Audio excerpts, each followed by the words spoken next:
মই ইউটিউবত ভিডিঅ' দিয়া কিয় বন্ধ কৰিলোঁ মেইন কাৰণটো ক'বলৈ গ'লে মোৰ বেয়া লাগে কাৰণ মোৰ যিটো ইউটিউব চেনেল আছিলে সেই চেনেলটোত প্ৰায়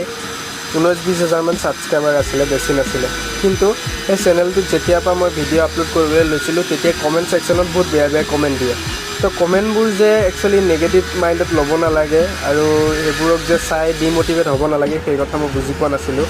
আৰু চেনেলটো সেইকাৰণে মই ডিলিট কৰি দিলোঁ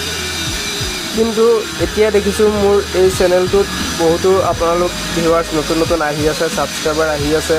মই ভাবোঁ আকৌ নতুনকৈ সেই আগৰ দৰে টেকনিকেল ভিডিঅ'বিলাক দিবলৈ চেষ্টা কৰিম মেইন মোৰ ভিডিঅ'ৰ টপিক আছিলে যে কি এপ ব্যৱহাৰ কৰিলে আপোনালোকে কেনেকৈ এপটো ব্যৱহাৰ কৰিব পাৰে বা এপটো কেনেকৈ চলে বা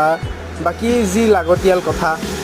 ইউটিউবৰ বিষয়ে ইউটিউব চেনেল কেনেকৈ গ্ৰ' কৰিব এই বিষয়ে দিছিলোঁ তো আশা কৰোঁ এনেকৈ আজিৰ পৰা আকৌ ভিডিঅ' দি যাম আপোনালোকে চাব